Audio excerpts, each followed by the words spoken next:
veterans would rather be in a foxhole in Iraq, Real talk. right, than at the mall, because there's joint struggle, there's brotherhood, and there's a mission set that everybody is involved in, right? And it's just that belonging that community gives you is not just, you know, accidental. It's fucking necessary. Here in the United States, the first world, right, there isn't collective struggle anymore. We don't have to huddle up at night with a fire and worry about the saber-toothed tiger. We don't have to worry about the enemy at the gates. Everything is literally taken care of for us. And he was so stunned that this guy did this. He knew he was homeless. He just walked back and forth between the towns all day, collecting cans and selling them, and then, you know, to be able to afford a sandwich. And his concern was for this kid, you know, and it sort of made something click in his head that, like, dude, struggle builds community. Let's go!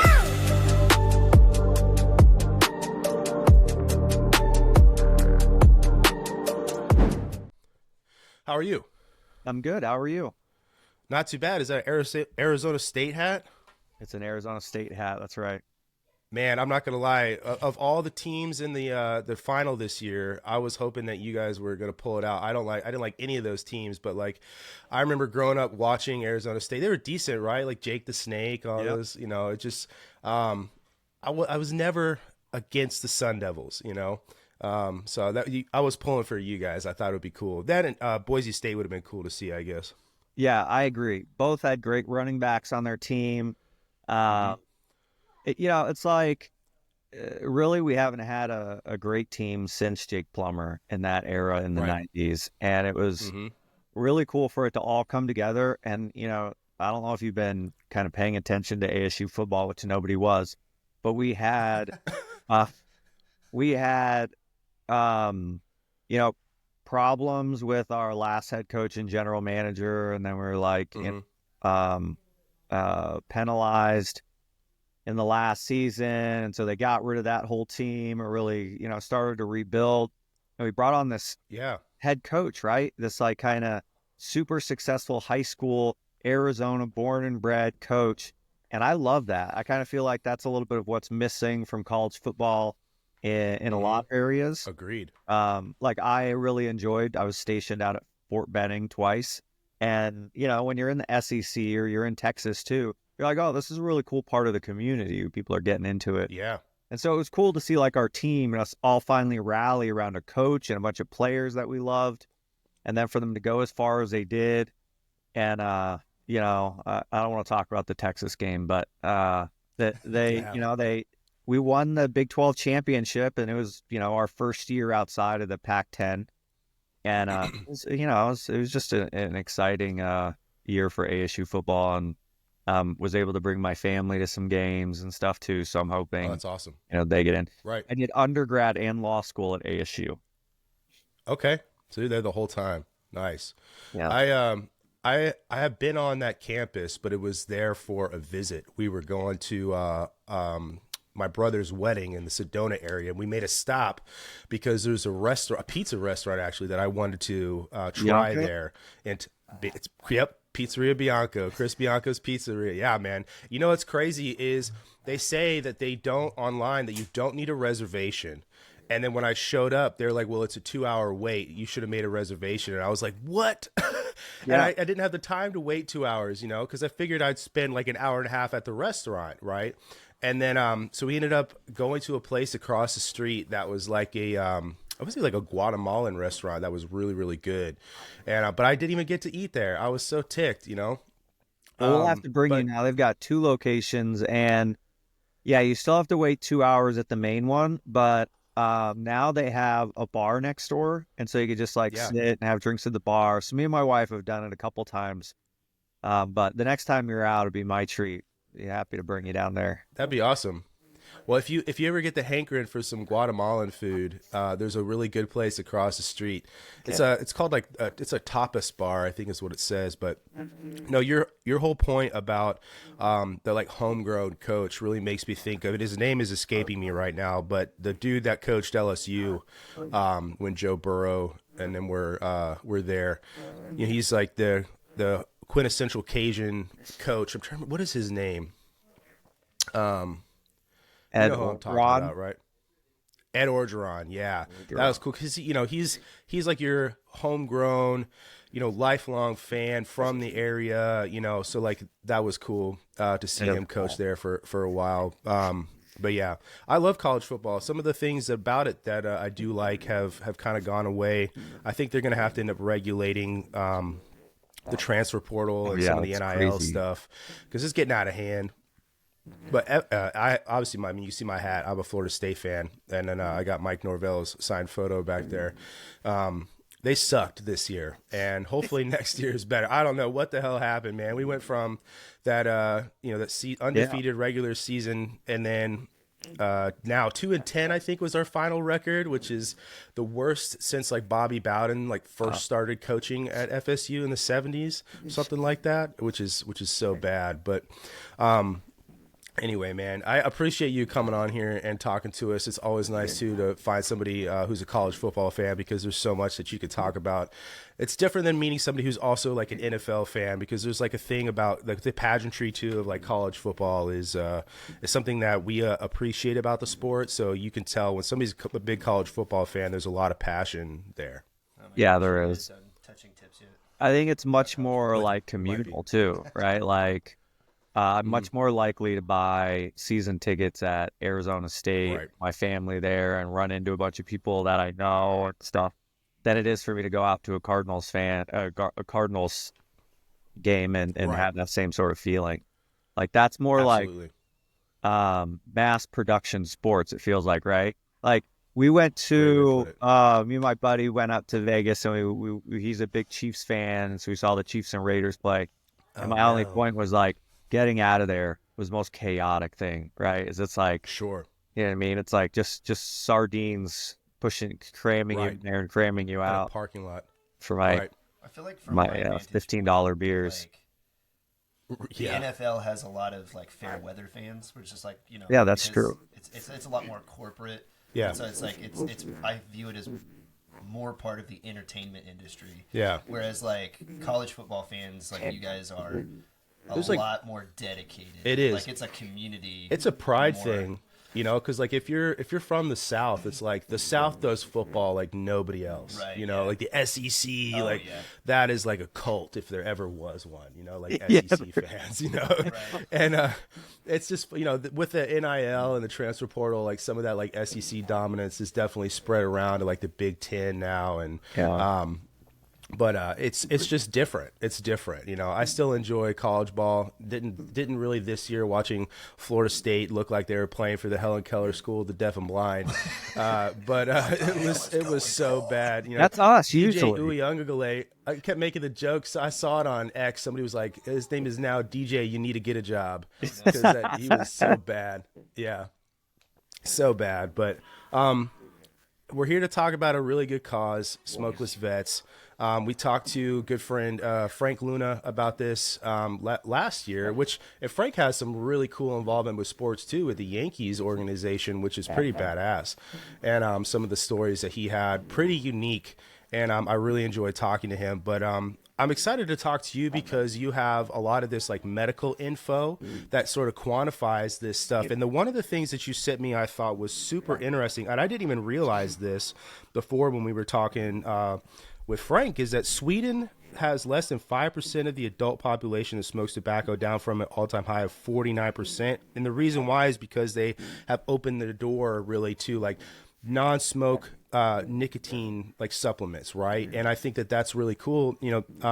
Zen is really popular. There's a bunch of like Tucker Carlson has his Alp now, right? And so I think that that's really interesting. It's a different approach. It's not one I think that Americans are as open to, but I mean, I thought that was really cool when I read that stat that you sent.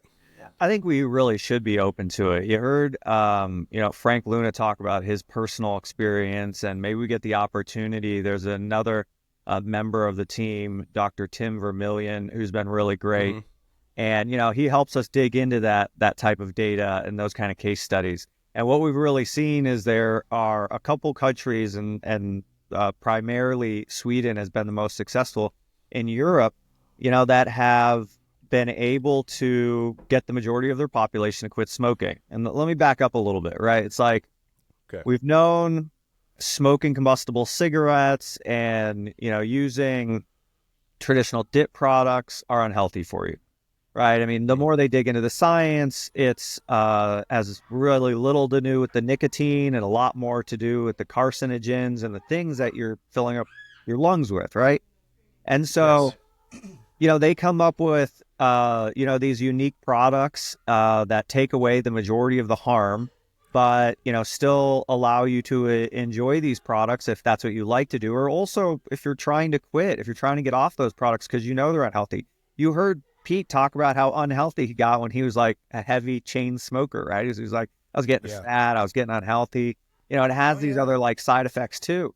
But Plus you don't see that same like thing with, sorry. The time. You know what I mean? Sorry. Oh, no, you're fine. No, you do. It's like, because I've gone around the merry-go-round on the whole like tobacco tree, and just like every other vet does at some point. It's part of it's part of the culture, right? So if you're not packing tins or taking your 10-minute smoke break every 50 minutes when you're going through the training cycle, it's like but no, 100%. It's like I've never felt more like shit. Yeah. Than when I was like smoking. Yeah. But it's like it's the weird like yo-yo of it, because it's like you smoke the cigarette, you feel good for like 10 minutes, and then you go straight back to feeling like ass for the rest of the day. Right. You know what I mean? It's a vicious cycle. Yeah. But it does. And no, you're absolutely right.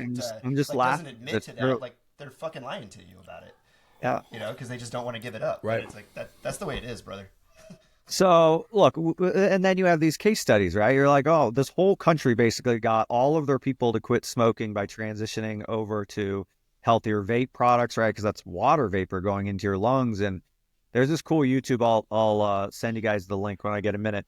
But it's a YouTube video that shows sort of vaping versus smoking, and you can kind of see they use a machine and a lung, and like you could see it just get filled up with that kind of black tar inside the lung, and you don't see almost any of that, or you see none of that through the vaping. And I only use that as an example. I'm not saying that they're healthy, but what kind of thing that we like to enjoy is really like good for us or healthy. I mean, like we go out and have a beer and things like that. Sure. And so I'm like, look, if there are these solutions out there that could really help them, that could help with force readiness, and I think we could talk about, some of the numbers of the amount of money that it costs the DoD on the like active side, and how much it costs the VA on the VA side to deal with lung problems and mouth cancer problems. And so, if this isn't just force readiness, it's.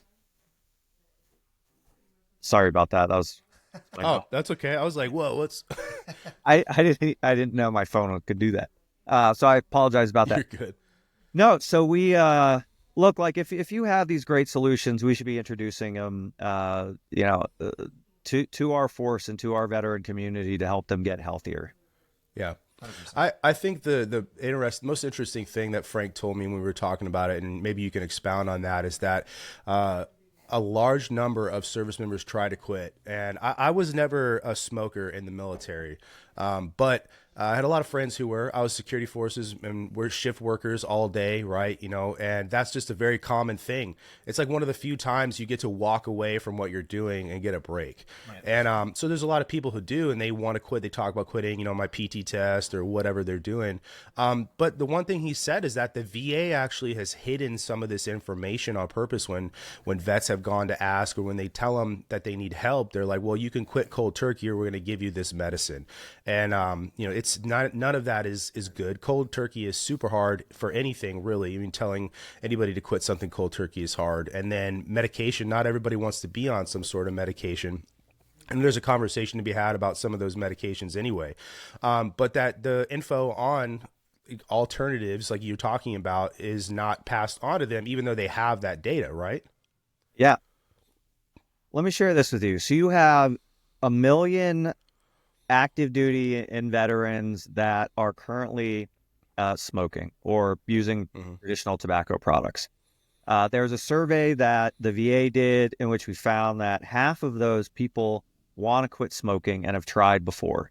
And of those, over 50% still want to quit smoking but haven't figured out a way to try to do it. And so if you look at those numbers right there, You know, there are hundreds of thousands of veterans that you could help quit smoking right now if we were introducing these products that we know work.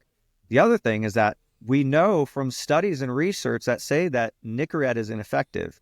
And I think part of that is because of kind of the nature of it, right? It's like you're kind of chewing gum. And what I appreciate, you know, I still use pouches, and I dipped a lot, smoked a little bit, but mostly dipped. And I still like to enjoy it. You know, there are especially those circumstances, you know, when you get together with your veteran buddies too, and you all just want to chill and, like, you know, you have a beer and you it's a thing. You're like, you just want to go drink a beer, smoke a cigarette. I mean, like, that's. I am not going to the field without a tin of Copenhagen. Right. Yeah. Because I'm just not doing it. It's a pastime, man. And like I was saying this before, dude. Like the Class 6 on base, like there's a liquor store on base that's a heavily discount prices, right? So like, hey, go get drunk, and then they sell cigarettes. And so does the BX, the PX, all the shopettes. You go to little mini gas stations, or even where like the auto hobby shops on base, right? They've got cigarettes. It's just like this culture. I mean, shit, the freaking rations you used to have Lucky Strike cigarettes in, you know? Like, that's light up, bro. Back off that X, dude. That's back when we were back-to-back World War champs. I'm not, but I'm just saying, like, I want my whiskey ration back, and that is our arc. You're right, yeah. Hell yeah, the lore goes deep, man. Yeah. No, we believe back. That's how you toughened your lungs. That's how you made them stronger, right? That's it. 12-mile ruck march with the cigarette, which I've seen guys do. Right, and love those NCOs. It's almost like, I know. I remember when a new guy would come up to me, and like, if he came up and he asked for a cigarette or a dip, I immediately kind of liked him. And I wondered, like, what that was about. It's like the military makes you tired and bored and stressed out, and like all of those things, like, you know, the nicotine kind of helps. And I wonder if it's like a sign, like, you're not miserable enough if you're not smoking and dipping in the military, so you must be a hard enough job. Right. Yeah. No, 100%. You're not one of us. You know? No. He don't smoke. He seems happy. Yeah. Right? I wasn't a smoker, so I'm gonna go fuck his day up. Right. Yeah. I was that dude. Dude, we had. I remember when I was in AIT, there was a dude that was in my platoon. We would go in to take a PT test, and this homeboy would smoke 2 cigarettes and Marlboro Reds, and just chain smoke 2 cigarettes and then crush it, and then go out and run a 10:32 mile. Yeah, 10 like sub 11 minutes. Yeah. And then I was just like, but I mean, you know, Cambodians are just built. Well, how many freaking functional, like, I mean, this isn't like a good thing, but how many like functional alcoholics and smokers in there in the military that'll go out there and just beat the shit out of everybody at PT, and you're like, what the fuck is up with that guy? Like, oh my god, it's like when he's a National machine. Geographic went in and wrote that piece on the 82nd Airborne. Yeah. And then like they definitely didn't get it like approved before they published it, and they published like 82nd. The most physically fit alcoholics in America. They went out and they did a division run with them. And they were just like... The commander gets an email like 5 minutes later from like his commander, like, hey, Bob, what the fuck is this? I don't know. Who signed up? On any of those division runs, though, you can just smell people sweating the booze out. Right. Like, it's like, that's amazing. Did you guys that's another issue, though. We're not coming at your booze. Right, yeah. Oh, we'll get back on track. I want to bring up one thing. Did you guys see the Johnny Manziel documentary? Johnny on Netflix. All right, you gotta watch. Oh, yeah. He's basically one of us, except he played football. He was like, go out there and crush it, and then crush it off the field. You know, right? Work hard, play hard. I get that vibe from him. Work hard, play harder, baby. Yeah, I get that from Baker Mayfield too, kind of. Oh yeah, for sure. That sort of vibe, you know. Yeah, and like he's just a bro. Right. They're just like the terminal Lance, right? Terminal E4. Yeah. That's it. Like he's just that fucking dude all the time. Yeah. And everybody knows that person, and we all like that person because they're the head of the E4 mafia, and we all know shenanigans. Up till 4 a.m. crushing natty lights. 6:30. But then PT. he'll make sure the shitheads are at PT. True. You know, like it's that's the dude. But anyway, yeah, no. It's concerning that the VA would not willingly give out information to veterans looking to quit when, you know, like you said, nothing is 100% healthy, but it's better than smoking. Right. And I mean, like the BXs and stuff like that, they sell smokeless alternatives like Zen, and there's a couple others that they sell. And there's like coffee pouches and stuff like that. But it should be more recommended. It should be a part of that regimen when you go in and say, hey, like, I'd like to quit. And instead of saying, well, you can go cold turkey or here's a Chantix pill, like those aren't aren't the only options you have, and there's nothing wrong with suggesting something else. Just to me, it's like one of these things where it's like, sometimes the DoD picks when to clutch its pearls, I guess, and it doesn't make a lot of sense when they do it. And this seems to be one of those things. Well, and part of that, I think, is we're not being as soldier focused as we really want to be. And I'm hopeful that this new administration that's coming in will address the problem a little bit differently. And you kind of hit on what our mission at Smokeless Vets really is. One, it's to educate people. So we love the opportunity to come on amazing podcasts like I Came With Fire. But we also are trying to do reforms. We're trying to get the VA to introduce that information to veterans. I'm sorry, to our active duty personnel when they come in and they ask and they say, I want to quit smoking. I mean, we'll go back to that statistics that I said that 52% of those veterans who tried to quit and currently smoking want to quit again.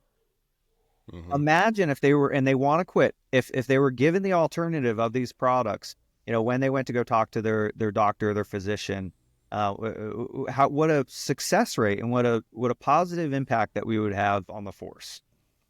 Yeah. No, absolutely. I mean, it seems like a no-brainer, and it's good that you guys have such a robust messaging campaign to try and get this information out there, because I know that I've had this conversation before. A couple of my friends wrote me and were like, I never even heard of these guys. And, they're all on the Zimbabwe train, which is good. And there's that culture shift. I think it's become kind of the more the norm now than smoking, but definitely has. We need more of this. And it sort of normalizes the fact that hey man, if you're going to do something to take the edge off, pick a better thing to take the edge off. Right. Yeah. And the other thing that I like too about some of these new products that you guys are presenting to people, some of the alternatives that we're giving, it's not just attacking the chemical problem you were talking about earlier, because withdrawing from tobacco and nicotine, right? It is a chemical addiction that you're withdrawing from. So there is that part of it. And then all of that cortisol and the other hormones that you're regulating through constant intake of the nicotine and the other chemicals that are in the tobacco products, it comes back with a vengeance. Anxiety spikes, depression goes up, because now you're not in that regulatory, process like you were in before. So you have all that going on one side, which we know happens, right? The dopamine hit that you get with it, all of this other stuff, the pleasure centers in the brain that you're tickling all the time. You're not doing that. But then the other part of it too is the actual physical habit of it, right? It's the hanging out with the homies, it's the lighting of the cigarette, it's the smelling it, or it's the packing the tin. There's all of the physical components that go with it too, that really kind of become as gay as it sounds to say, it becomes a little it's a ritual. Safety blanket, a little ritual, a little thing that's part of your day. We're presenting some of these, and I brought one in here that was really, really helpful to me. And this is just a flavored air device, is all that it is. There is no nicotine in here whatsoever. And this particular one is by Fume, and it just has a little flavored air cord that goes in there. Yeah. And so it's you get all of the physical touch points if you were playing with a vape pen, fingers, or a cigarette, or whatever the case is, and it's got a little clicky wheel so you can sit and fidget spin with it and do all of that stuff, right? But then when you take a hit, for lack of a better term, all you're getting is flavored air that runs through that little cork core that has essential oils dripped onto it to get your flavors. So there you go. Spearmint, that's what I like. And then I'll pair it with a spearmint Zen. Yeah. And then you're getting the nicotine, and you're you're on the level, dude. Yeah, and you're just hitting the little flavored air device, and I'm dude, and this was highly notes, boys. For me. I was just gonna say, Fume. We should just very effective. We should just do a whole case study on him, because that's what we're talking about, is harm, right? And so if you put it all on a spectrum, hey, on this far end of the spectrum are combustible cigarettes. They're really bad for you. Right? They're almost guaranteed to kill you on some point down the road. You have these other ones, and they're less and less harmful to you. And I think at the very end of the spectrum is what was it called again? Fume. This one's called Fume. Is Fume. F-U-M. Right? It's just air. Isn't that from Europe? I don't know where they're located out of. Yeah, we'll have to look it up. Dude, Europe has a ton more, like snus, like that comes from Europe. Yeah. The pouches, like the Zen, like they have such a crazy variety of those things. So like it's more of the culture there than anything. Like I even remember when I was stationed in Germany, one of the lieutenants that was on my flight, there was a smoke shop downtown in Kaiserslautern. If my military fam out there, everybody should know K-Town, but we went down and like they had an entire room, like you'd think, like you'd see like a humidor room of cigars, but this was just nothing but like nicotine pouches and snus from like the Scandinavian region, and it was just like almost like a delectable like banquet of different variety non-smokeless smokeless things. It was kind of cool. I don't know, more culture. Smorgasbord, if you were. Let's use an appropriate European word here. Yeah. But definitely. Anyway, yeah. No, yeah, I do think that they've come a long way, but I did want to mention too that what you were talking about, the physical habits, the psychological habits, the physiological things that are going on too, they build up over time. And I think that some acceptance in the United States and within our bureaucracy, and maybe part of it is because we need much younger people, with fresh ideas in Washington, and lots of these people were used to the status quo and doing it the old ways. But if we can, provide those opportunities, I think it'll be better. But, for me, I think about my own experience. I was in Iraq. We were out at a combat outpost. It was about 2.5 hours away from Fob Marez. So I was in Mosul, and we would, we go and live out there, and I was already dipping a lot. But when we drove back, we'd be exhausted from doing days of missions, but we still had a 2.5 hour drive. They would, I wouldn't call them ambushes, but you guys probably remember this, is like, you just get people who would throw grenades at you or take pop shots at you too. And so, you need to be alert. You need to be aware of what's going on to protect your platoon. And we were kind of isolated out there. So anyway, I thought you guys would find this funny. To stay awake, I would like just horseshoe, the Copenhagen long cut around. And then if I got tired to like stay up, I was like, just throw a little bit up in the upper lip too. And like the upper decker, dude, he was on that next level. I wasn't messing around. So like, cause it like, I didn't want to, I didn't want to fall asleep. I didn't want to screw up. And, and so, you think about the amount of nicotine and the amount like that it's become a part of your life. And then every single AAR, right? Everybody sits down, whether it's training or it's in combat. What are you doing? You sit down, you throw in a dip, you light a cigarette, and it really, it becomes a big part of your life. And so I think that we need this acceptance and maybe some empathy, from the medical and the VA and the active duty medical community, to help us a little bit and not, kind of expect everybody to take the hard road through cold turkey.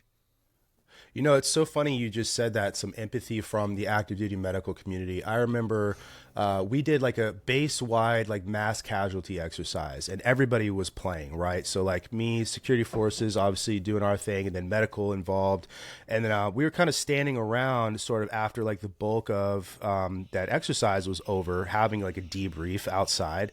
And then several of the guys that I was posted with, they threw in like a pouch, right? And I remember the medical group commander, which is an 06, she said something about them like putting something in there like, oh, that's so gross, guys, it's so unhealthy, and then like they didn't say anything because it's just like a couple of staff sergeants who are like, okay, like some full bird just told me I'm fucking gross, there's like, all right, but like I remember somebody, I don't remember who it was, it wasn't even a security forces guy, he said like in passing, he's like, well, at least they're not smoking, standing around.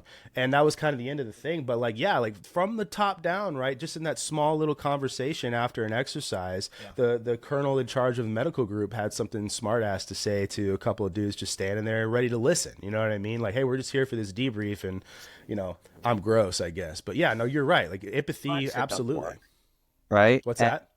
Well, that shit doesn't work. And I think to your real point, there is no empathy there on maybe how they ended up that way. And like, yeah, maybe you can think that way when, life is kind of easy and you basically have a 9-to-5 job, in garrison. Yeah. But when you're medical group commander, this sort of nomad life out on deployment, right? Where it's high stress, not a lot of sleep and time to eat or to calm down like that too. Like, well, dude, and when you're deployed, cigarettes and tobacco in general are currency, dude. Like, how many people have you deployed with who came with like cartons of cigarettes just to sell them too, right? Yep. Like, that's a thing. Anyway, yeah, that's a whole nother conversation. But yeah, it's a big culture. Is the kind of the point when it is like when you're deployed, it's like how many people were like, I'll give you, can I get a cigarette? It's like, yeah, it's $5 like for one cigarette, It's like, you motherfucker. Oh, absolutely. But yeah, it's just kind of funny. It's good to have these conversations. It's good because like as a veteran community, we have to take care of ourselves, and that's pretty evident. That if we're not doing it, no one else really will, to the degree that we know we need to, and we have to be accountable to ourselves, and be accountable as your brother's keeper as well, to get some of this information out there and have these conversations and sort of normalize things that are better for our culture, not just smokeless tobacco, but even mental health, right? Yeah. And you have to be a part of that solution, all of us as veterans, and that's why it's so important to have these sorts of talks. No, absolutely. That's a really good point that you just made, and like I want to put an exclamation point on that, in that whether it's the VA, like any other entity inside of the government, or like even Papa T, guys, like nobody's coming to save us. Yeah, you know what I mean. And so it's like we need to pick each other up, right? And it's like also accepting the idea that there's a better way to do it. Like I know you need your nicotine fix. Like we got to get through the exercise. Like we got to stay up. Like whatever the case is. But it's like my brother in Christ. There's a better way to do it. That's not going to chisel the years off your life. Yeah, and. Yeah, like all excellent points that you guys have made about that. So 100%. I can say this, man. The thing that finally helped me, like no joke, kick the smoking habit, because it's like brain cells that wire together, fire together. Like, have you guys ever heard that one? I haven't. And so it's like the idea is like you're forming neurons, and as you groove out paths and do things habitually, then those neurons are going to continue to fire together, right? And so for me, like the perfect example of this is like there is no time that I'm going to be jonesing for a cigarette than after about 4 or 5 beers. Oh yeah, and those two neurons fire together, dude. And then I'm just like, I'm looking for one, like I'm hound dogging for one. And like going back to either like the nicotine pouches, or like I said, having something like this that kind of like tickles the itch or scratches it. Yeah, is like one of those things that kind of helped me curb that. And then also recognizing, and now maybe I am coming for your booze. Also recognizing that it's like, hey, if you don't want to be back in that situation, maybe don't put yourself in the that's a good point too. Situations that is going to be a trigger that's going to lead to the next one, right? That's going to take you down that road. Sure. But yeah, absolutely. Like that was kind of the end of my point. But yeah, neurons that wire together, fire together. One of the things that we talked about, but I want to dive into a little bit, is a Department of Defense survey said that that we spend currently around $1.8 billion in medical and non-medical costs related to tobacco use. Right? Okay, so that's on the active duty side. The Department of Defense spends almost $2 billion dealing with this issue. At the VA, they estimated that they spend about $2.7 billion on smoking-related care and prescription drugs. So, look, I think that there's also, if we would like to focus those resources in other areas too, this is an easy way for us to free up resources for the DoD and for the VA to be providing better care to our community. Absolutely. The interesting thing as well is Pete Hegseth has had such involvement with the VA, right? And that's the kind of person that like you would hope could help sort of drive that like top down change that the military is so capable of, right? And I don't know if you guys have had any sorts of conversations with Pete. I know you said that you were at the inauguration, but like I'm sure he's aware of Smokeless Vets. But this is the sort of culture driver, right, that you're looking for in a person, right? Absolutely. When Pete Hegseth was over at Concerned Veterans for America, I was also over at Concerned Veterans for America. I was in charge of Arizona when he was our CEO, and it was a great opportunity to work with him. And that's when I first kind of saw his leadership ability and his ability to build coalitions and solve problems. And I was hugely supportive of his nomination, and I really like, seeing one of our generation veterans in there to share our perspective and get some things straight. This is ours now. Yeah, this is ours now. Well, and I think that we do a pretty good job with it. I agree. Look, I think that there's huge opportunities there. I think the VA secretary was a great pick too. I think we're going to have opportunities to work with the Department of Health Services too.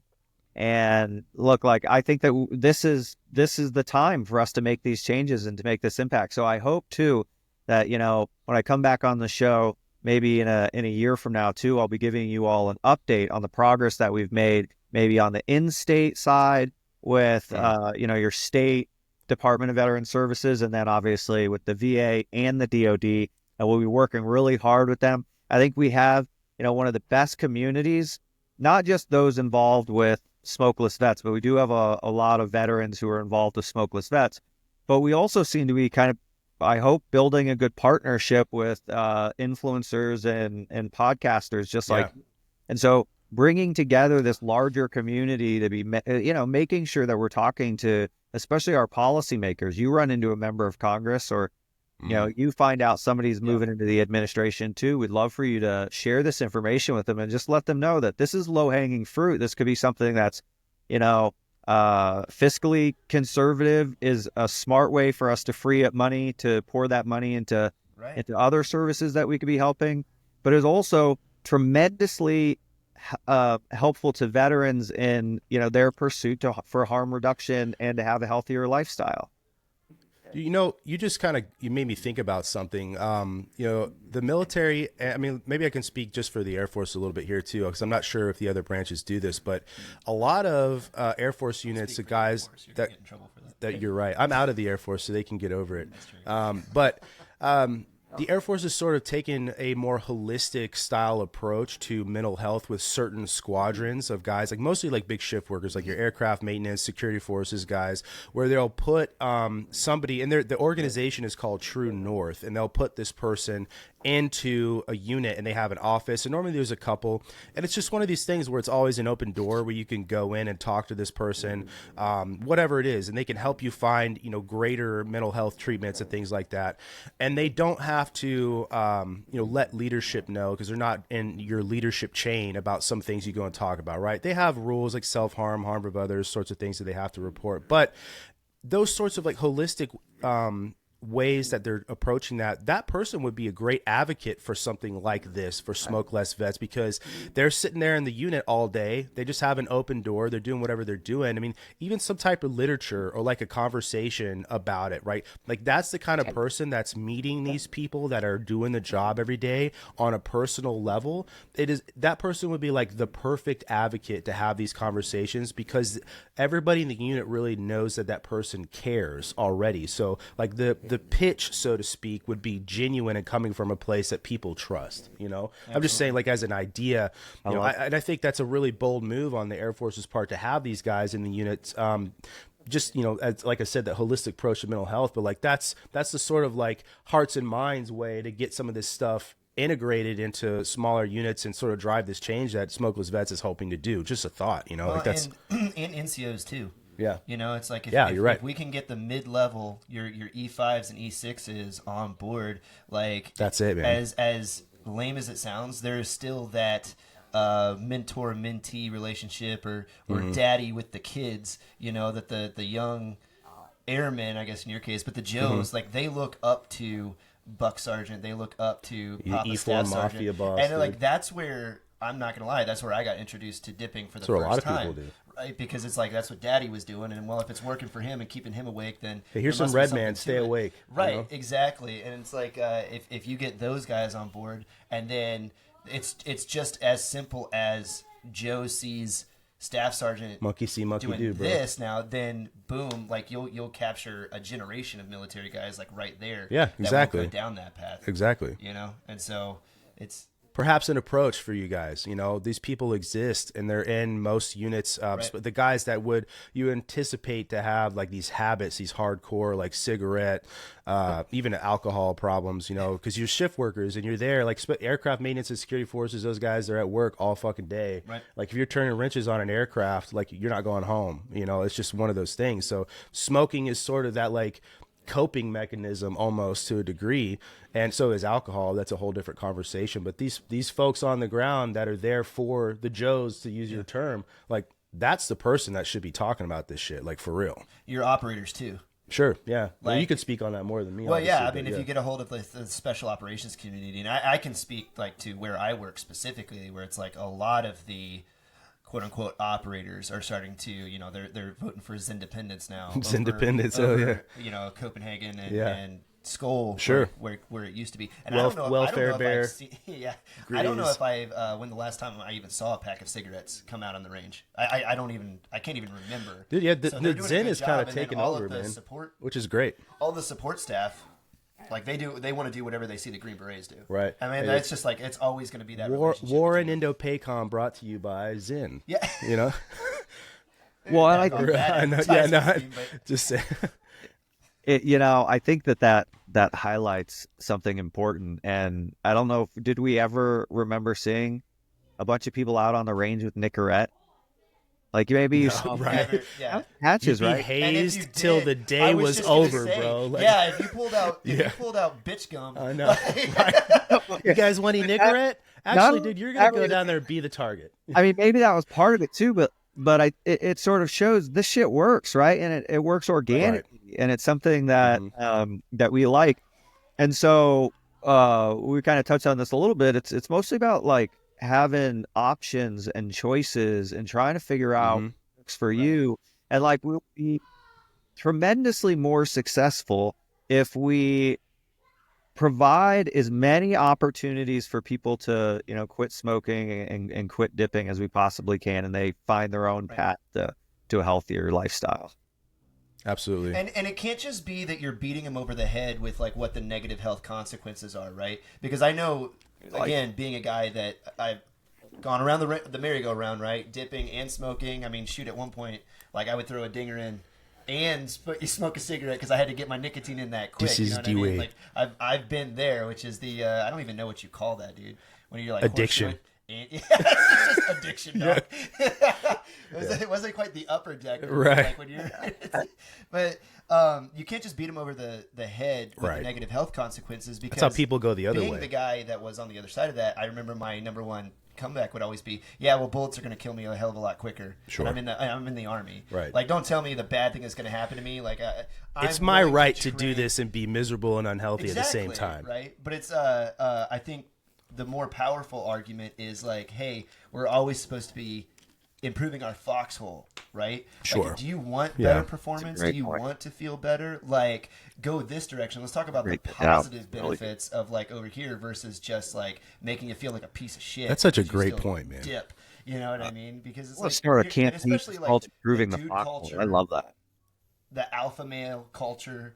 Like, you're just going to get shit talked back to if you try to beat them over the head. Right. With, you know what I mean? Anybody want any Chantix? Oh, I'll take some. You know, like, bring it on. Oh, that's you know, did your mom give those to you? Yeah, exactly, like, dude. You're going to get something like that. Dude, versus if you come back around and you're just like, hey, man, like, do you want to be able to take, like, I don't know what the, you know, but it's like, hey, do you want to be able to take, like, more nicotine with you? Do you want it to be more effective when you need to use it? Do you want it to not feel like the inside of your mouth is peeling out all the time? Like, that you can actually breathe, you know, and, like, run faster, jump higher, like, all that stuff. It's like, well, hey, man, put this aside. Try something like, you know, over here, and like, let's get you on this next level kind of thing. Because I don't know an operator worth his salt that wouldn't want a competitive edge in some facet. I could believe that, if you offer it to them. Right. So that's a really good point. Yeah. And, you know, you bring up something really important too, and it's sort of that perspective that you have, and maybe that's where it cements, is in, you know, when you're in those difficult situations and you're like, this is really miserable, this is the only thing that like is bringing me a tiny bit of joy too. And I just remember some of the times, we'd be doing these clearance operations, and, you know, we'd go out really early in the morning, we haven't had any sleep, but it also smelled like shit all the time because, it's like outdoor plumbing basically, right? In the mornings, and I would think to myself, I'm like, I don't know how they can make this any more miserable. Like, I'm tired, I'm miserable, right? It smells like shit all the time. I'm, sleeping in a plywood box with 40 dudes, and like it smells like shit in there. Like, you couldn't make this any more miserable. Just let me have my little pouch. I don't want to hear your right. I don't want to hear like this is getting me through. I need to be doing right now, because this isn't what I need to be focused on.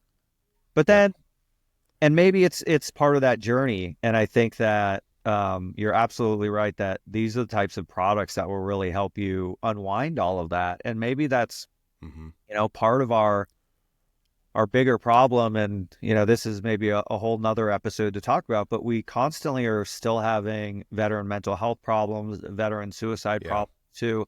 And like, I'm not saying that this has to do with it. I think it's the experience and maybe the leaving that experience and those things that contribute to it. But maybe part of it too is this lifestyle that we've built and this short-mindedness that we've looked at things. And so maybe this in a little bit of a way kind of helps us get back to where we were before we were living a life that we were just accepting we would just die while we were out there, It reminds me of that meme where you see like young Kid Rock and he's like all plucky and he looks like, like healthy. And then you see the other one where he's like 45 and he's walking down the beach and he's like skinny, fat and like saggy, and he's got the tattoos and his face is just gaunt. And you're like, me when I joined the Army as a PFC, me now that I'm an E7 platoon sergeant after 5 deployments. A little too much bob with a ball, you know what I mean? Like, and it's funny. That's one of those memes that when you look at it, it's funny because it's true. Yeah. And you're just like, I am here on that story arc. Like, you can plot it out. It's true, dude. And like, that's the thing that we're trying to save the boys from. You know what I mean? Because you don't realize it that every time that you're trading that 20 minutes of nicotine buzz right here, right? It's like, that is the arc that you're on. That's the path where you're going. Yeah. You know what I mean? Don't wind up like shirtless Kid Rock on the beach. You're going to look back on it 15 years from now, and then you're just going to be like, well, fuck. I can't think of a lieutenant colonel or E6 or E7 that I know right now that doesn't fit the old Kid Rock. But maybe that's the goal, or maybe what the goal is, and I think, is how do we get to a point where our soldiers are retiring and looking like Tom Brady? Right? Like, back to you is like the competitive advantage. And are we really, maybe it's an opportunity for us to have these conversations with veterans about putting them on a healthier path, and even have those discussions with the military that, like, if you create the terrible situations for us, you can't then turn around and like expect us not to react and not to kind of build up some tolerance to that situation. You know what it is you just nailed it.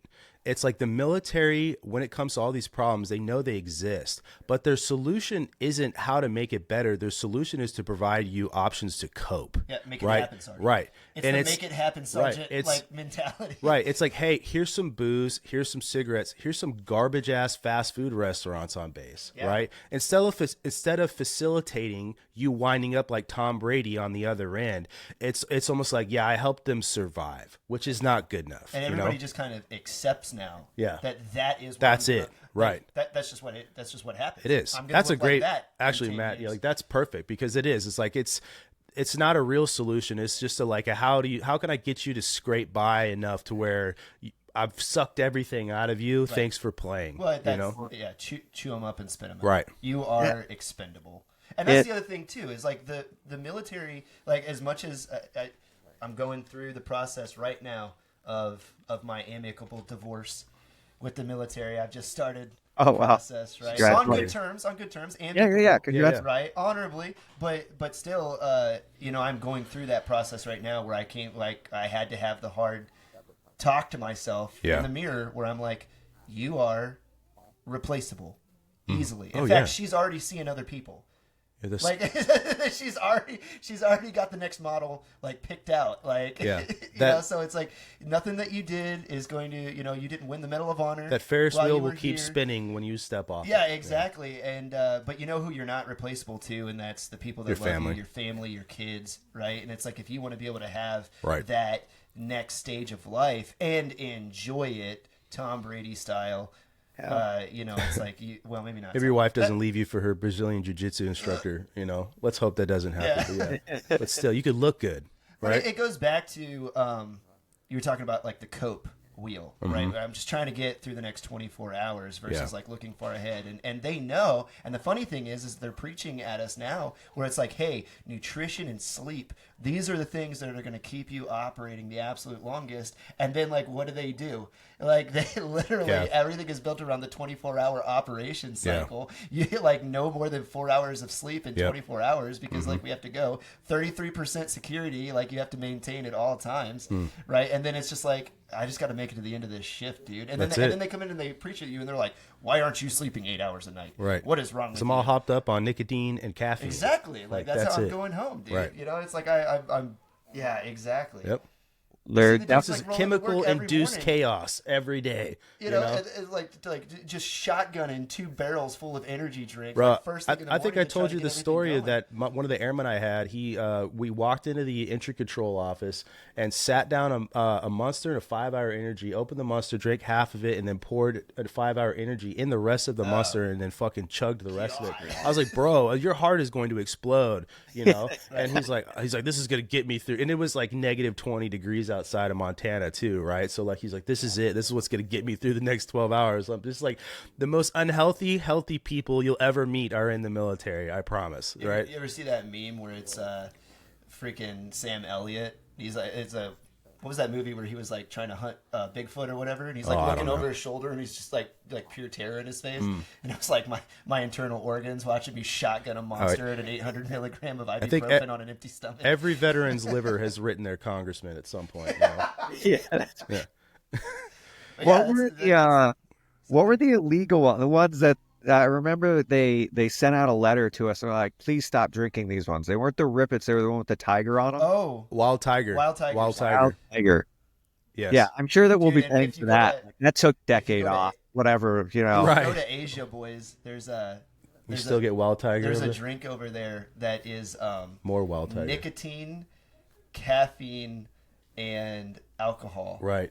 Where it's all mixed in one drink. It's got liquid nicotine. It's got a little bump of cocaine in a small baggie taped to the side, right? Is that what it is? You know? But there's I can't remember what it's called. I think it was like something dragon or whatever. But no, it exists. Oh, man. That's one it, of those dude. where it's like a 1 out of 10, do not recommend. Right. Swipe left on that one. Right. Because I tell you what, you get effed up on those and you're like laying on the bed just trying not to fall out of the world. Got the spins, dude. Got the spins. Buzzed, yeah. But you're too jazzed to sleep. So oh, God. That sounds terrible. Yeah. Well, I think that the military, it really needs to update, I think, the type of culture that we have around that idea that, you know, we want our service members leaving as healthy as they came in. That is not the case for anybody that I've met in our generation. So, you know, before I was 30, I had my hip replaced, my back fused, my knee opened up. I blew out my knee twice. And like it was, and I'm not saying that it was the military's fault. Like I'm completely to blame for a lot of this, but like when you feel like it's that you need to keep pushing and you have to be competitive. And, you know, I'm 5'10", 185 pounds. So I wasn't like, you know, born to be rucking and things like that. But when you continue to push yourself too, and you don't think about,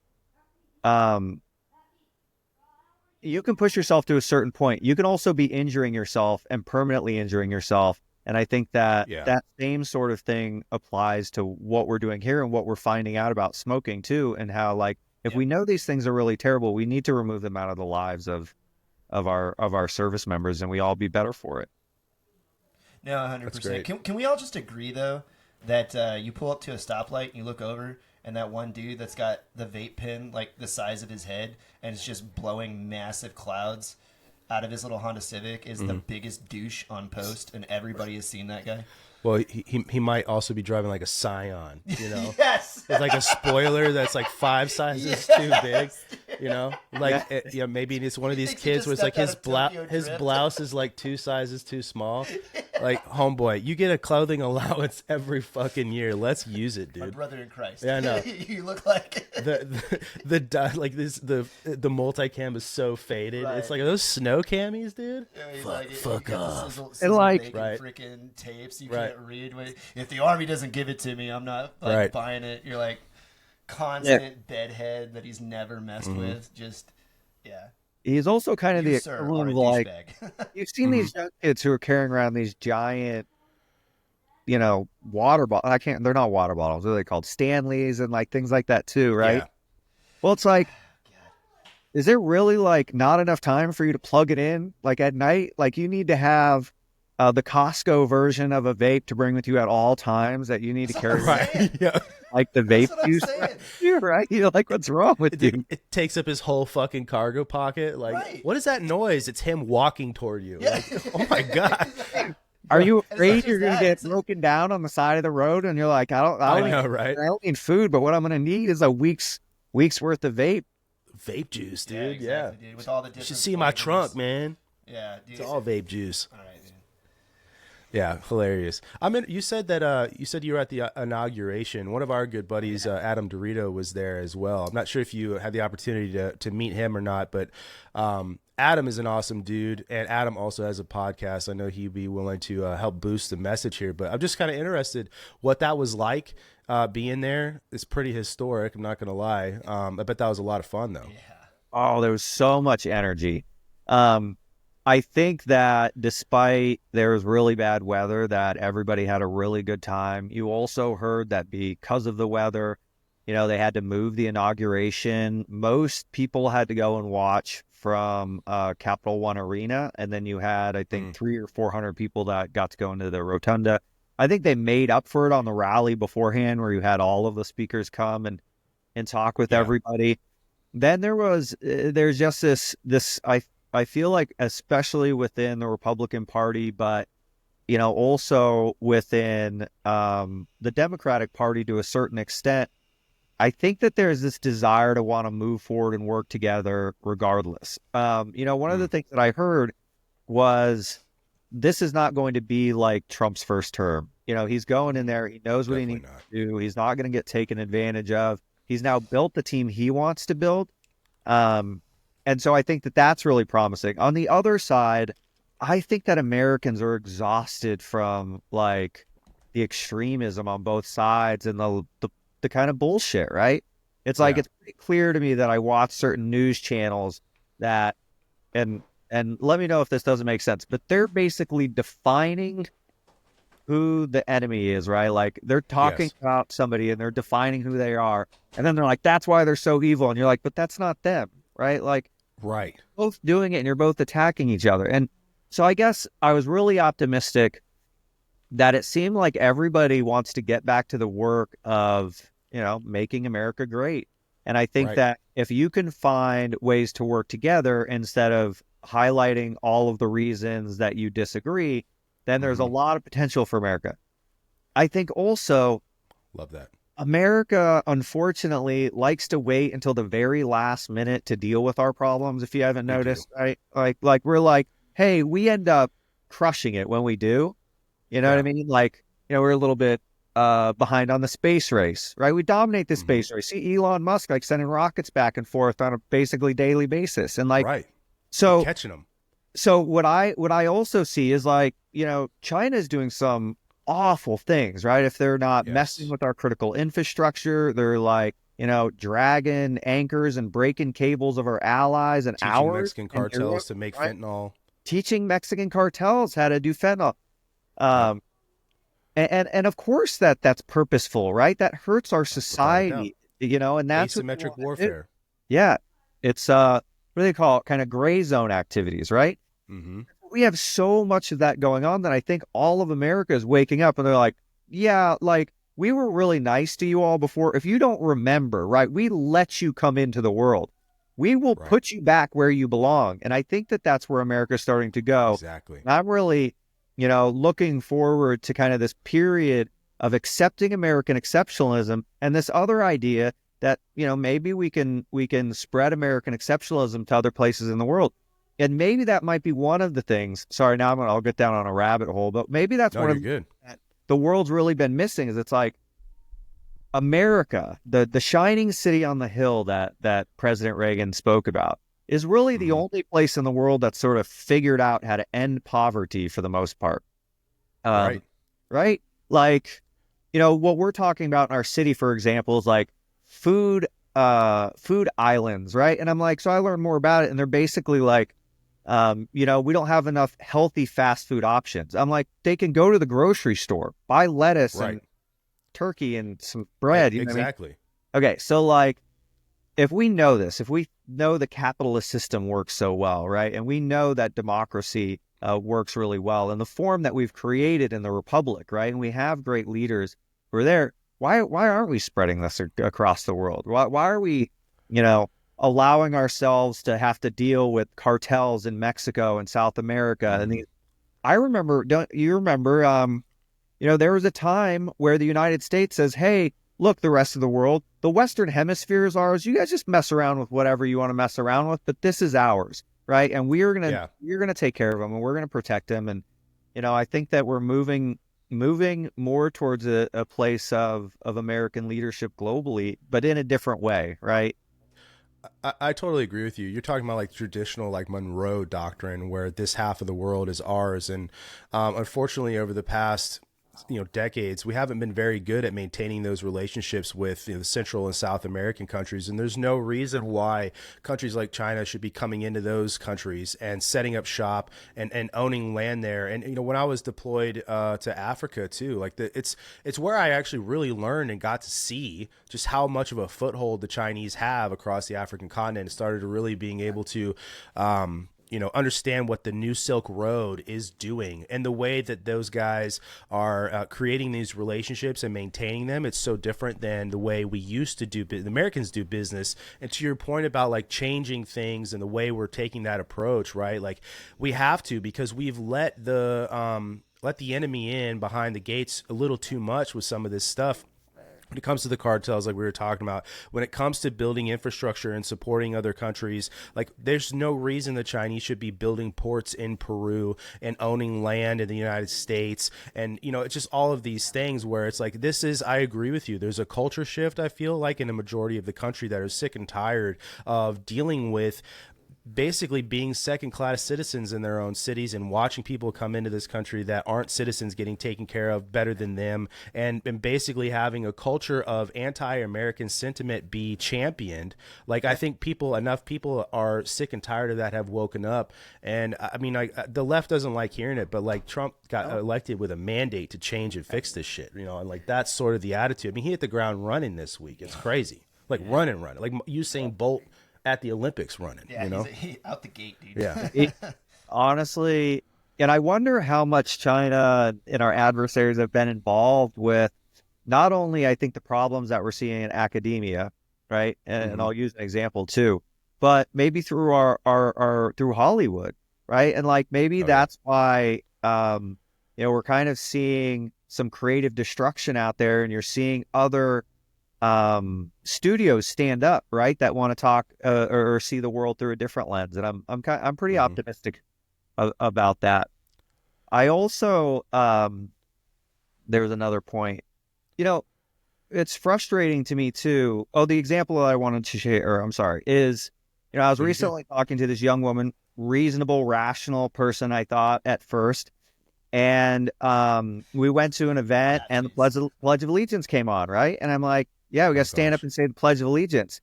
And she stays sitting, and she's like, you sheeple. And I'm like, it like dawns on me, right? And I'm like, wait, hold on. Like, I don't think you get the Pledge of Allegiance then, right? I don't think you get the world that you live in. I don't think that you understand the opportunity that you were given through this country, right? And like, and I could totally see that. That's totally like a lefty, like Hollywood, like, oh my gosh, like you need to be, this individual, despite who that individual might be, right? And like constantly apologize for being an American, constantly apologizing for being American, and like it's just, Obama era garbage, dude. Yeah. You know what though? Like to people like that, like you're freaking welcome.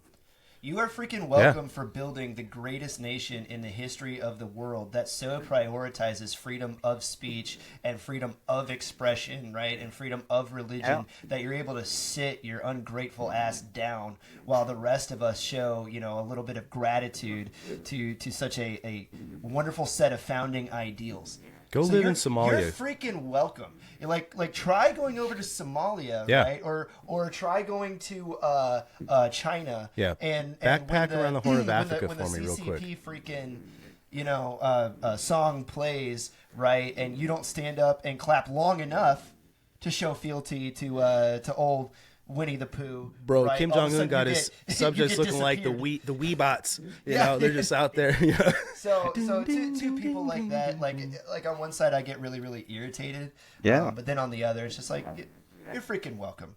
Oh yeah. You know, and then also like congratulations for coming up with a way of just really sticking it to the man. Did Colin Kaepernick teach that to you? Bro, you won. won. Oh my gosh, you're so edgy. You won the universal lottery by being born an American, right? Without a doubt, like through all of time, too. Yeah, not just of all the people born now, but of all the people born at any point in history. Right. Yeah, no, it's sort of crazy how many people have been convinced that they are inherently bad for being an American. It's like a self-destructive habit that they get into, and they don't even realize it's self-destructive. There's almost like this virtue and self-loathing on that side of the aisle, and it's like they want to be praised for being that person. It's like, okay, well, now that we've done this, explain to me the end goal. And they can't give you it. It's like, well, that's because your outlook is nihilistic, okay? Right. And you have no sort of moral authority, or what's the word I'm looking for? You have no morality anymore in what you're doing. You're just hating on yourself and the other people around you, right? Like that's not a way to live. That's not a life outlook, right? I mean, it's a uniquely first world problem because we talk about it all the time that the natural state of human beings is to suffer. Mm-hmm. And so if a human being doesn't have something natural that they're suffering from, find something to bitch about. Then they will like create it. Yeah. Right? Which bathroom do I need to use? We can't just be happy as a species. Right. which is I just think that humans have an innate need to be challenged, man. Right. Oh, yeah, I agree. We will create our own problems. Did you ever read Sebastian Junger's book Tribe? Yeah, no. That's a good one. So basically, one of the bigger points he makes is that human beings need to have collective struggle. And that's what creates community. And that here in the United States, the first world, right, there isn't collective struggle anymore. We don't have to huddle up at night with a fire and worry about the saber-toothed tiger. We don't have to worry about the enemy at the gates. Everything is literally taken care of for us. And he has a wonderful story at the beginning of the book about when he was a kid. His dad used to make him walk down the highway to another town to look for work. And he remembered passing this homeless guy throughout, the weeks that he was doing this. And they kind of got to like recognize each other, so there was like this little bit of familiarity there. But one day he didn't want to go into town, so he figured he just would bullshit and hang out along the highway. And the homeless guy came by and he's like, "Hey, you've been standing here all day." And he's like, "I noticed." And he's like, I brought you a sandwich. I want to take care of you, right?" And he said when he was so stunned that this guy did this, he knew he was homeless. He just walked back and forth between the towns all day collecting cans and selling them, and then, to be able to afford a sandwich. And his concern was for this kid, and it sort of made something click in his head that like, dude, struggle builds community. Right. And that's why, and to his point in the book, veterans would rather be in a foxhole in Iraq, real talk, right, than at the mall, because there's joint struggle, there's brotherhood, and there's a mission set that everybody is involved in, right? And it's just that belonging that community gives you is not just accidental. It's fucking necessary. I can't stand the film in its entirety, but The Hurt Locker. Oh my God, Renner, right? Bro, the most badass EOD technician ever, dude. I can't stand the film in its entirety. Yeah. But there is one scene in there that they absolutely nailed. And he comes home from the deployment, and he's like walking through the freaking grocery store, and he's looking at the entire wall, which is a whole fucking wall of cereal. Yeah. And he's just looking at it, and you can see him start to just like his leg starts to like bounce, and he's like looking at it, and then he's just like, fuck it. He grabs like a armful of cereal, fills the cart up, right? Goes back home, and then the next scene, the C-17 ramp is coming down, and he's like looking at what was the airbase there in Iraq that we were all flying in and out of. Balad. Yeah, so he's coming off the back of the C-17 again, and he's just like, you can see him like take a deep breath. He smells the fucking shit air. Yeah, and then he's like, and you can see his shoulders just like home. Yeah. And then he steps off the plane, and he's like, I would rather be fucking staring at a bomb in Iraq than dealing with this shit of trying to go and pick out like the right type of Cheerios. Right. For like, I'd rather be unhooking daisy chains than out here. But I mean, that's like the only Kroger. thing that movie got correct. Yeah. But, you know, to your point earlier about the like, you know, the collective struggle. It's the old saying of like, don't give me problems, give me solutions. Mm-hmm. But like the leftist mindset isn't solution based. It's just it's just a hater, because it's more of almost a cult like religion to it. Oh yeah. Of like, you know, it follows very close to like a Christianity, to where it's like you are inherently bad because of capitalist system or insert whatever the thing is, and you cannot get away from this nastiness that you're born into. So it's like the only thing that they can do to mitigate that is to make sure that they're putting forth, you know, whatever the platitude of the day is to let everybody else know that I am recognizing that I'm part of an evil, inherently evil capitalistic system. But I'm one of the good ones because I recognize it and I'm calling it out. How more relative are you going to get today, basically? You know? Exactly. That's it, man. Yeah. There's a sliding scale. And to your point, we say this all the time, man.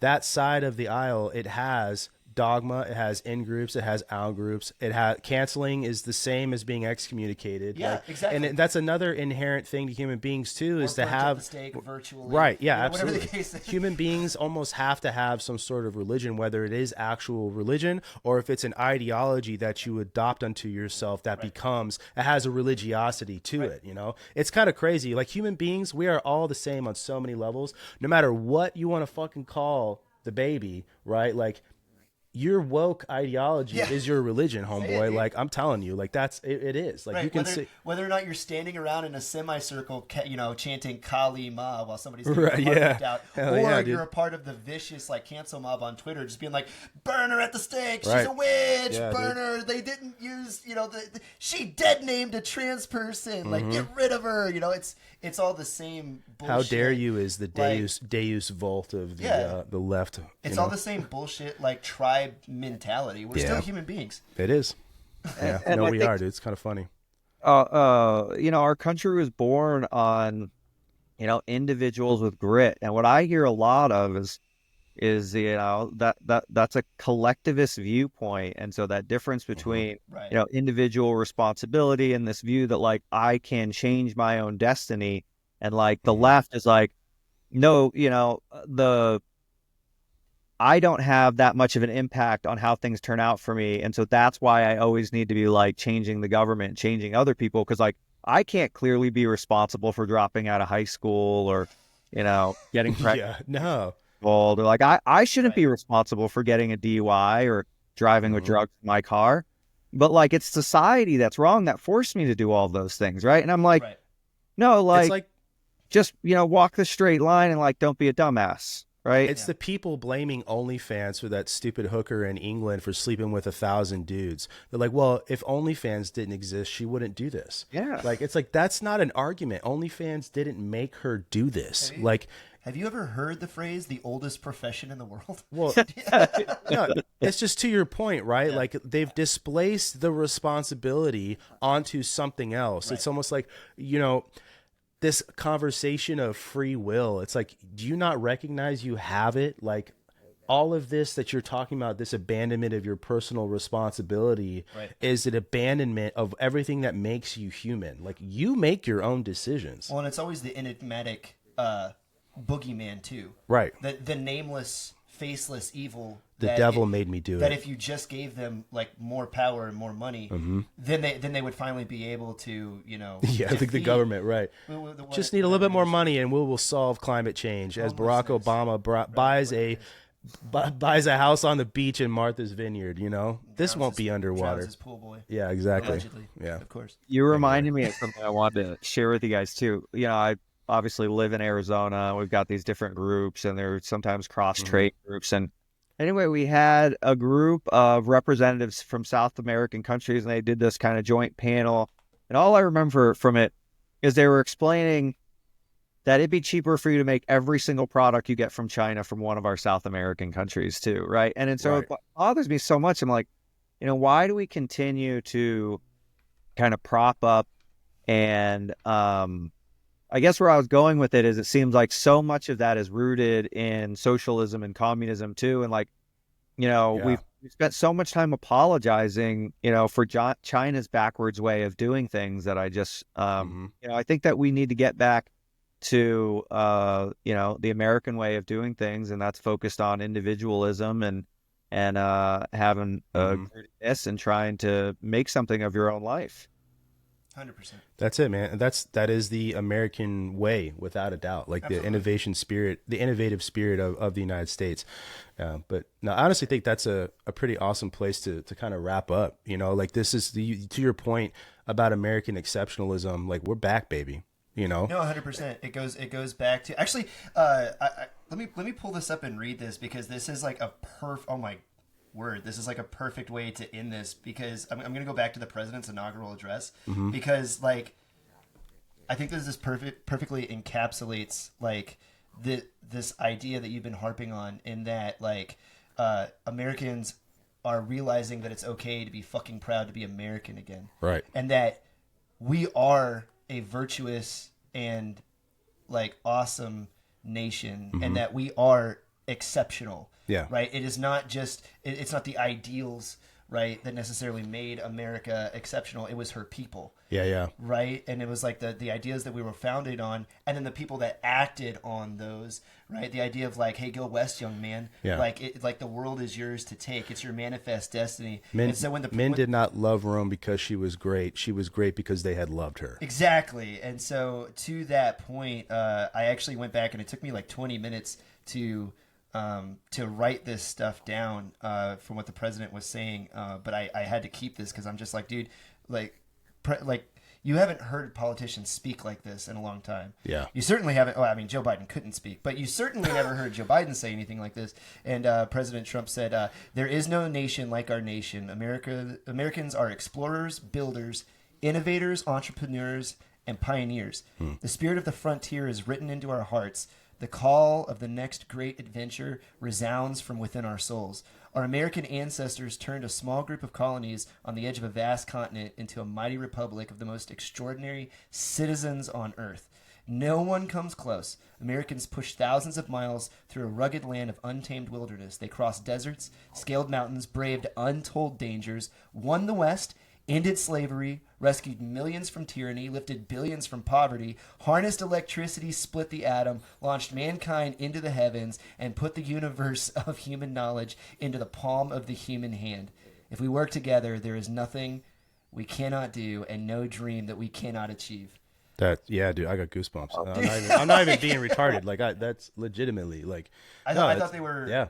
I thought they were phenomenal words, right? And then, like all you heard from the mainstream media was. What's crazy is it's not hyperbolic, dude. Yeah, exactly. It's not Show hyperbolic. me the lie in what you just said. No doubt, man. No, dude, it is without a doubt the greatest country on the face of this earth. Yeah. Yeah. But Matt, thank you so much for coming on, man, and talking with us. This is an awesome conversation. It's always good to talk to other vets, especially we can BS about our culture and how crazy it is. And it's nice to see veterans come around the table and talk about how to make our veteran culture better. And not just for us that are out, but like the guys that are still in doing the job every day, and how much they deserve to have not just coping mechanisms, but things that get them to the end of the road where they're looking like Tom Brady and not Kid Rock at the beach, you know? But no, thank you so much for coming on and talking to us. This is an important conversation, a fun one. Good to also talk about these, you know, these American ideals that we all love and are amazing. And we appreciate you. No, thank you. I really appreciate you all letting me come on. If I could do one small shameless plug, it's that if you want to learn more information about Smokeless Vets, you could go to smokelessvets.org. Again, that's smokelessvets.org. You'd also find me on X at Matt Kenney USA, and I look forward to coming back on the show, and I really enjoyed getting to know you guys. Absolutely. We'll have the Smokeless Vets link there in the bio for you guys, or the show notes. You can go check them out.